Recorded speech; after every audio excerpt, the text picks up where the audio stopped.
नमस्कार दोस्तों, मैं हूं संतोष पाठक और एक बार फिर से आपका स्वागत कर रहा हूं द न्यूज लॉन्चर पर।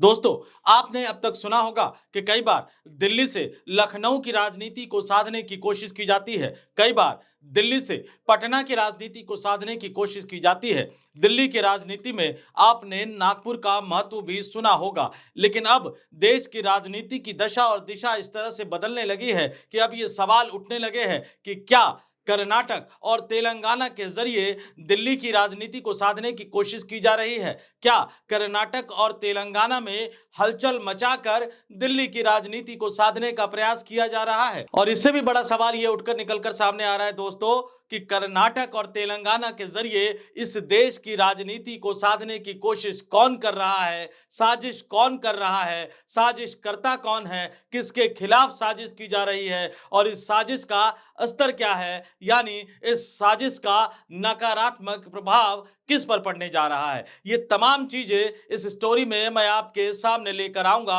आपको ये तो पता है कि दिल्ली में विधानसभा चुनाव का प्रचार थम चुका है। 5 फरवरी को दिल्ली की जनता अपनी नई सरकार के लिए मतदान करेगी और कहा यह जा रहा है कि आम आदमी पार्टी अपने पूरे राजनीतिक जीवन का सबसे कठिन चुनाव लड़ रही है। तो क्या आम आदमी पार्टी का रास्ता सुगम बनाने के लिए जानबूझकर कर्नाटक और तेलंगाना में राजनीतिक हलचल पैदा की जा रही है? क्या आम आदमी पार्टी के मुखिया अरविंद केजरीवाल को एक बार फिर से विधानसभा चुनाव में विजयी बनाने के लिए कर्नाटक और तेलंगाना में राजनीतिक समीकरणों को साधने का प्रयास किया जा रहा है? ये सवाल क्यों उठकर निकलकर सामने आ रहा है दोस्तों? और कर्नाटक और तेलंगाना का देश की राजधानी दिल्ली की राजनीति से क्या संबंध है? ये तमाम चीजें मैं एक एक करके आपके सामने लेकर आऊंगा। पहले जिक्र करता हूं कर्नाटक और तेलंगाना के राजनीतिक हलचल का। किसी भी राज्य में जब बगावत होती है, किसी भी राज्य में विधायकों की नाराजगी की खबरें आती है और खासतौर से अगर वो राज्य विपक्षी राजनीतिक दल द्वारा शासित हो, तो इसमें भारतीय जनता पार्टी की भूमिका को लेकर अपने आप ही सवाल उठने लगते हैं। ऑपरेशन लोटस को लेकर कई तरह के कयास उठने लगते हैं। भारतीय जनता पार्टी इस तरह का खेल लगातार कर चुकी है। कर्नाटक में भी पहले कर चुकी है, महाराष्ट्र में भी कर चुकी है। इस देश के ज्यादातर राज्यों में जहां जहां विपक्षी राजनीतिक दल ताकतवर हुआ करते थे, वहां वहां भारतीय जनता पार्टी ने कभी इस्तीफों की झड़ी लगवाकर, कभी ऑपरेशन लोटस चलाकर, कभी दूसरे दलों के विधायकों को तोड़कर अपना हित साधने का प्रयास किया है। तो आखिर अब कर्नाटक और तेलंगाना में जो कुछ हो रहा है या जो कुछ होने जा रहा है, उसके पीछे भी कोई बहुत बड़ी साजिश है? ये तमाम सवाल उठकर निकल कर सामने आ रहे हैं और इन तमाम सवालों के समीकरणों को एक दूसरे से जोड़ते हुए मैं आपको बताऊंगा कि आखिर इस बड़ी साजिश का सूत्रधार कौन है और इस साजिश का सबसे बड़ा खामियाजा इस देश की मुख्य विपक्षी पार्टी यानी कांग्रेस पार्टी को किस तरह से उठाना पड़ रहा है, किस तरह से भुगतना पड़ रहा है और दिल्ली के चुनाव की राजनीतिक दशा और दिशा को कर्नाटक और तेलंगाना की राजनीतिक हलचल किस तरह से बदल सकती है दोस्तों। सबसे पहले मैं कुछ खबरें आपको दिखाना चाहूंगा जो तेलंगाना से जुड़ी है, जो कर्नाटक से जुड़ी है। आप अपने स्क्रीन पर देखिए, तेलंगाना की एक खबर मैं आपको दिखा रहा हूं। न्यूज 18 हिंदी की खबर है और इसका हेडलाइन देखिए। हेडलाइन पे गौर कीजिएगा दोस्तों, शीर्षक पे गौर कीजिएगा दोस्तों। क्या गिर जाएगी रेवंत रेड्डी सरकार? कर्नाटक के साथ साथ तेलंगाना कांग्रेस में बवाल। 10 विधायकों ने की डिनर मीटिंग, यानी तेलंगाना की सरकार, कांग्रेस की सरकार, कांग्रेस की रेवंत रेड्डी सरकार पर गिरने का खतरा मंडराने लगा है, क्योंकि 10 विधायक नाराज बताए जा रहे हैं। बागी होने का जो शुरुआती कर्म होता है ना, वो यही होता है। पहले नाराज होते हैं, फिर वो बागी होते हैं और इसके पीछे कई तरह के खेल होते हैं। आगे पूरी खबर दी गई है। कांग्रेस पार्टी हर तरफ आंतरिक कलह से जूझ रही है। पूरे देश में केवल 3 राज्यों में पार्टी की सरकार है, लेकिन इन तीनों राज्यों में पार्टी बुरी तरह से आंतरिक कलह से जूझ रही है। तेलंगाना की खबर नीचे दी गई है कि तेलंगाना से पार्टी के लिए बुरी खबर आ रही है। यहां मुख्यमंत्री रेवंत रेड्डी सरकार के 2 मंत्रियों से नाराज विधायकों ने अहम बैठक की है। इसके साथ ही तेलंगाना कांग्रेस के एक सर्वे से भी कांग्रेस के अंदर की आंतरिक कलह सामने आ गई है। हालांकि इस सर्वे की कहानी बहुत दिलचस्प है। हरियाणा में भी एक सर्वे हुआ था जिसको लेकर उम्मीदवारों की लिस्ट तैयार करने में कई तरह के गड़बड़झाला करने के आरोप कांग्रेस के एक बड़े नेता पर लगे हैं। लेकिन ये तेलंगाना की हालत मैंने आपको बता दी, तेलंगाना में विधायकों की नाराजगी की बात बता दी, कांग्रेस के उन नाराज विधायकों की बात बता दी जो अपनी ही पार्टी से नाराज चल रहे हैं। लेकिन अब चलिए आपको ले चलता हूं कर्नाटक। कर्नाटक से किस तरह की खबर आई है। ये खबर एक दिन पुरानी है, लेकिन इस खबर के भी कई मतलब मायने हैं, इसलिए मैंने संक्षेप में आपको ये खबर बताने का भी फैसला किया। अपनी स्क्रीन पर देखिए नवभारत टाइम्स की खबर, हेडलाइन देखिए, मुख्यमंत्री सिद्धारमैया के राजनीतिक सलाहकार विधायक बी आर पाटिल का इस्तीफा, कर्नाटक कांग्रेस में कलह बढ़ी। और नीचे उसके बारे में पूरी जानकारी दे रखी है कि वरिष्ठ विधायक बी आर पाटिल ने मुख्यमंत्री सिद्धारमैया के राजनीतिक सलाहकार पद से इस्तीफा दे दिया है। पार्टी के भीतर नेतृत्व परिवर्तन की मांग के बीच ये इस्तीफा आया है, जिससे अंदरूनी मतभेद और गहरे होते दिख रहे हैं। पाटिल लंबे समय से सिद्धारमैया के वफादार रहे हैं और उन्हें मंत्री पद की उम्मीद थी, लेकिन उन्हें यह पद नहीं मिला और समझौते के तौर पर सलाहकार बनाया गया। हालांकि वो पार्टी के कामकाज से नाखुश थे और उन्होंने आखिरकार पद छोड़ने का फैसला किया। यानी यहां भी नाराजगी की खबर, यहां भी नाखुशी की खबर। जिनको एक अहम पद दिया गया था, मुख्यमंत्री सिद्धारमैया ने अपना राजनीतिक सलाहकार बनाया था। अब इन दोनों राज्यों की राजनीति के बारे में बता देते हैं कि कर्नाटक और तेलंगाना, दक्षिण भारत के ये दोनों राज्य कांग्रेस के भविष्य की रणनीति के लिहाज से कितने महत्वपूर्ण हैं। जिन 3 राज्यों में कांग्रेस की सरकारें हैं, उसमें से हिमाचल प्रदेश आर्थिक संकट से जूझ रहा है। यानी कांग्रेस के लिए जो सबसे बड़े महत्वपूर्ण राज्य हैं, वो सिर्फ कर्नाटक और तेलंगाना बच जाते हैं। लेकिन कर्नाटक और तेलंगाना में भी उसकी सरकार के अंदर या तो सब कुछ ठीक ठाक नहीं चल रहा है, या कोई पीछे से कोशिश कर रहा है कि इन दोनों राज्यों की कांग्रेस सरकारों के अंदर सब कुछ ठीक ठाक ना चले। लेकिन शुरुआत कैसे हुई थी इन दोनों राज्यों की? कर्नाटक में कांग्रेस सत्ता में कैसे आई थी, तेलंगाना में कांग्रेस सत्ता में कैसे आई थी, और कैसे भारतीय जनता पार्टी खासतौर से कर्नाटक को लेकर 2023 से ही परेशान चल रही है और लगातार वो कांग्रेस की सरकार को गिराने की कोशिश कर रही है, कर्नाटक में ऑपरेशन लोटस को कामयाब बनाने की कोशिश कर रही है। ऐसे आरोप कांग्रेस के नेता, कांग्रेस के कर्नाटक के मुख्यमंत्री सिद्धारमैया और उप मुख्यमंत्री डी के शिव कुमार लगातार लगाते रहे हैं। आइए अब आपको आंकड़ों की कहानी बताते हैं। आइए अब आपको कर्नाटक और तेलंगाना की कहानी आंकड़ों की जुबानी बताते हैं। वर्ष 2023 में हुए विधानसभा चुनाव में कर्नाटक में भारतीय जनता पार्टी को हराकर कांग्रेस ने अपनी सरकार बनाई थी। कर्नाटक की 224 सदस्यीय विधानसभा में बहुमत के लिए 113 विधायकों की जरूरत होती है।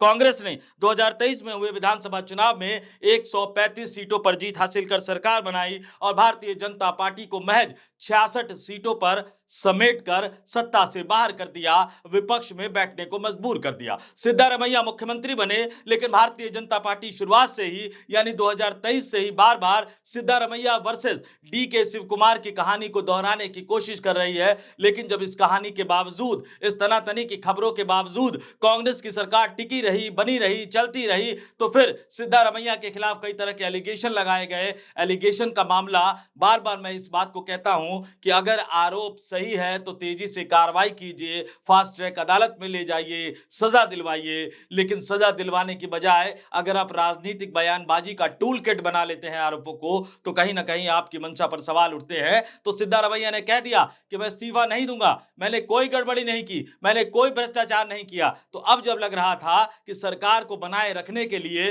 सरकार को बचाए रखने के लिए सिद्धारमैया और डी के शिव कुमार एक होते नजर आ रहे हैं, तो उनके राजनीतिक सलाहकार का इस्तीफा ऐसा लग रहा है कि कर्नाटक में एक बड़ी राजनीतिक हलचल का संकेत दे रहा है। कांग्रेस कितना इस संकेत को समझ पाती है, ये तो आने वाला वक्त ही बताएगा। अब चलते हैं दूसरे दक्षिण भारत के दूसरे राज्य तेलंगाना, जहां भारतीय जनता पार्टी उतनी मजबूत नहीं है। बीआरएस की सरकार हुआ करती थी, केसीआर मुख्यमंत्री हुआ करते थे। केसीआर को हराकर 2023 के विधानसभा चुनाव में कांग्रेस ने बहुमत हासिल किया। 119 सदस्यीय तेलंगाना की विधानसभा में सरकार बनाने के लिए 60 विधायकों की जरूरत होती है और कांग्रेस ने 64 सीटें हासिल करके केसीआर को सत्ता से बाहर कर दिया, सरकार बना ली अपनी।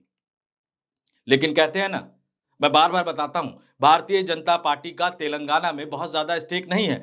लेकिन इसके बावजूद अगर तेलंगाना में 10 विधायकों के नाराजगी की खबरें आती है और आने वाले दिनों में अगर इनकी संख्या बढ़ती चली जाती है, तो तेलंगाना की कांग्रेस की सरकार, तेलंगाना की रेवंत रेड्डी की कांग्रेस की सरकार पर एक बड़ा खतरा मंडराता हुआ नजर आ रहा है। सवाल यह उठ रहा है कि दिल्ली में विधानसभा चुनाव के लिए मतदान से पहले कर्नाटक और तेलंगाना में आखिर इन राजनीतिक हलचलों के क्या मतलब और मायने हैं। इसके लिए आपको दिल्ली का गणित समझना होगा। इसके लिए आपको आम आदमी पार्टी और और अरविंद केजरीवाल का गणित समझना होगा। इसके लिए आपको नरेंद्र मोदी और अरविंद केजरीवाल के संबंधों का गणित समझना होगा। इसके लिए आपको भारतीय जनता पार्टी और आम आदमी पार्टी के बीच कभी दोस्ती, कभी दुश्मनी, कभी दोस्ती, चुनावी जीत हार का पूरा समीकरण समझना पड़ेगा। और ये समीकरण मैं क्यों लेकर आपके सामने आया हूं, याद कीजिए 2013 का विधानसभा चुनाव, दिल्ली में आम आदमी पार्टी अरविंद केजरीवाल अपना पहला विधानसभा का चुनाव लड़ रहे थे।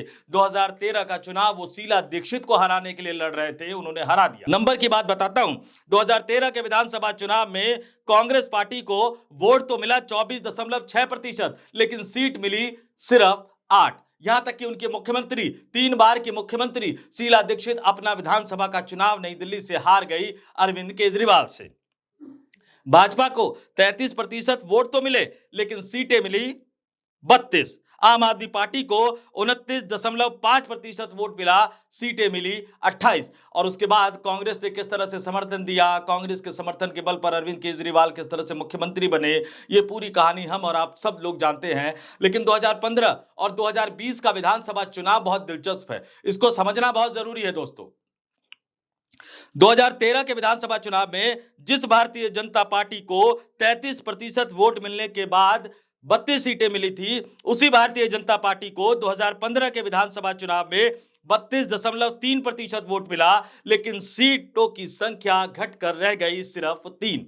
जी हां, वोट 32.3%, लेकिन सीट सिर्फ 3। 2020 के पिछले विधानसभा चुनाव की बात करूं, भारतीय जनता पार्टी का वोटों का प्रतिशत बढ़ा, 38.51% वोट हासिल किया भारतीय जनता पार्टी ने। सीटों की संख्या में थोड़ा सा इजाफा हुआ, 3 से बढ़कर भाजपा की सीटें पहुंच गई 8। लेकिन इन्हीं वर्षों में, इन्हीं चुनावों के दौरान कांग्रेस और आम आदमी पार्टी के बीच क्या क्या हुआ, उसको समझिए।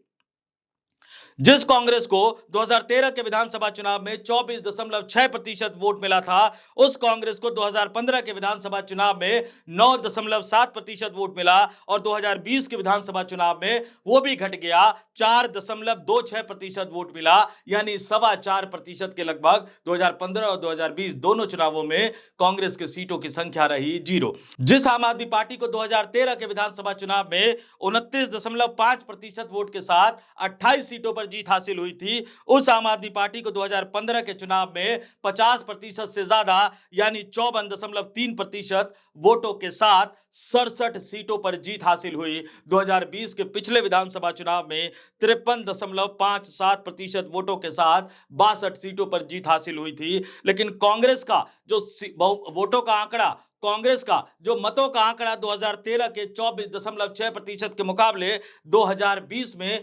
4.26% रह गया था। ये 4.25% का जो आंकड़ा था, यही आंकड़ा कहीं ना कहीं कर्नाटक और तेलंगाना के जरिए दिल्ली की राजनीति को साधने के लिए भारतीय जनता पार्टी को मजबूर कर रहा है। क्योंकि राहुल गांधी और प्रियंका गांधी के नेतृत्व में पूरी की पूरी कांग्रेस पार्टी जिस ताकत के साथ चुनाव लड़ रही है, जिस अंदाज में राहुल गांधी, प्रियंका गांधी अरविंद केजरीवाल पर निशाना साध रहे हैं, जबकि आम आदमी पार्टी इंडिया गठबंधन का हिस्सा है, उसके बावजूद जिस अंदाज में राहुल गांधी अरविंद केजरीवाल को भ्रष्टाचारी बता रहे हैं, शीश महल की याद दिला रहे हैं, यमुना नदी में डुबकी लगाने की याद दिला रहे हैं, उन तमाम वादों की याद दिला रहे हैं जो उन्होंने दिल्ली की जनता से किया है, तो अब डर यह पैदा होने लगा है कि कांग्रेस को जो पिछले विधानसभा चुनाव में जो वोट मिले थे 4.25%, अगर ये 15, 16, 18% तक पहुंच जाएगा तो क्या होगा। जी हाँ, अगर ये 15, 16, 18% तक पहुंच जाएगा या 20% तक पहुंच जाएगा, तो कुछ हद तक सूरत-ए-हाल जो होगी वो 2013 के विधानसभा चुनाव की तरह होगी। 2013 के विधानसभा चुनाव में विधानसभा में सबसे बड़ी पार्टी भारतीय जनता पार्टी थी। इस बार विधानसभा में सबसे बड़ी पार्टी आम आदमी पार्टी हो सकती है, लेकिन कांग्रेस के वोटों का आंकड़ा अगर 15 से 20% तक पहुंचा तो कांग्रेस की सीटों की संख्या 8 से 10 हो सकती है, यानी किंग मेकर की भूमिका में कांग्रेस हो सकती है। और ऐसे हालात में कांग्रेस और आम आदमी पार्टी हो सकता है कि साथ आए, यह भी हो सकता है कि साथ ना आए और दिल्ली में राष्ट्रपति शासन लगाने की जरूरत पड़े। लेकिन इन तमाम माहौल में अरविंद केजरीवाल खाली हो जाएंगे। अगर अरविंद केजरीवाल खाली हो जाएंगे तो फिर क्या होगा? अगर अरविंद केजरीवाल खाली हो जाएंगे तो फिर वो पूरे देश में आम आदमी पार्टी के संगठन को मजबूत बनाने के मिशन में जुट जाएंगे और फिर आएगा 2029 का लोकसभा चुनाव। याद कीजिएगा 24 2019 में 240 सीटों पर ही सिर्फ भारतीय जनता पार्टी को जीत हासिल हो पाई थी और नरेंद्र मोदी और अमित शाह की भारतीय जनता पार्टी बार-बार ये दावे कर रही है कि मोदी जी के रिटायरमेंट की तो कोई संभावना नहीं है, 2029 में भी प्रधानमंत्री पद के उम्मीदवार होंगे, तो फिर क्या ना करे। मोदी को ये लग रहा है, नरेंद्र मोदी को ये लग रहा है कि अगर अरविंद केजरीवाल को खाली कर दिया तो फिर कहीं 2029 के लोकसभा चुनाव में वो नुकसान पहुंचाने की स्थिति में ना आ जाए और इसीलिए बार-बार आप देखिए, गौर कीजिए, 2014 का लोकसभा चुनाव प्रचंड जीत हुई थी भारतीय जनता पार्टी की। 2015 में यानी उसके अगले साल दिल्ली में विधानसभा का चुनाव हुआ। प्रधानमंत्री नरेंद्र मोदी ने अपने भाषण में सेल्फ गोल कर दिया, अरविंद केजरीवाल ने मुद्दा बनाया और चुनाव जीत गए। 2019 के लोकसभा चुनाव 300 सीटों का आंकड़ा पार कर दिया। भारतीय जनता पार्टी ने 303 सीटें जीतकर दिल्ली में एक बार फिर से 7 लोकसभा सीटें बीजेपी ने जीती। लेकिन फिर आया 2020 का विधानसभा चुनाव। प्रधानमंत्री नरेंद्र मोदी एक बार फिर भाषण देने के लिए दिल्ली की जनता के सामने आए और फिर उन्होंने सेल्फ गोल कर दिया।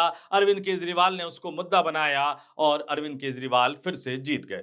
अब देखिए, 2024 के लोकसभा चुनाव में भले ही पूरे देश में सिर्फ 240 सीटें तक ही पहुंच पाई भारतीय जनता पार्टी, लेकिन दिल्ली की सभी 7 लोकसभा सीटों पर उसे जीत हासिल हुई। कांग्रेस और आम आदमी पार्टी के गठबंधन के बावजूद दिल्ली की सभी 7 लोकसभा सीटों पर उसे जीत हासिल हुई। लेकिन प्रधानमंत्री जब चुनावी रैली में आए, आम आदमी पार्टी को आपदा कहकर लोग ये कह रहे हैं कि उन्होंने फिर से एक बार सेल्फ गोल कर लिया। लेकिन इसके बावजूद आम आदमी पार्टी और अरविंद केजरीवाल फंस गए हैं, क्योंकि उनके जीत हार का फैसला अब दिल्ली के मतदाता से ज्यादा, आम आदमी पार्टी के वोटर से ज्यादा कांग्रेस पार्टी का परफॉर्मेंस करेगा। और यही डर कहीं ना कहीं अब भारतीय जनता पार्टी नरेंद्र मोदी और अमित शाह को सता रहा है। राजनीतिक विश्लेषक भी मानते हैं और आंदोलन के दौरान जिस तरह के रिश्ते हुआ करते थे भारतीय जनता पार्टी के साथ अरविंद केजरीवाल के, उसको लेकर भी यह माना जाता है कि भाजपा ये चाहती है कि अरविंद केजरीवाल दिल्ली में लगातार विधानसभा चुनाव जीतते रहे और दिल्ली की राजनीति तक सीमित रहे। तो क्या कांग्रेस को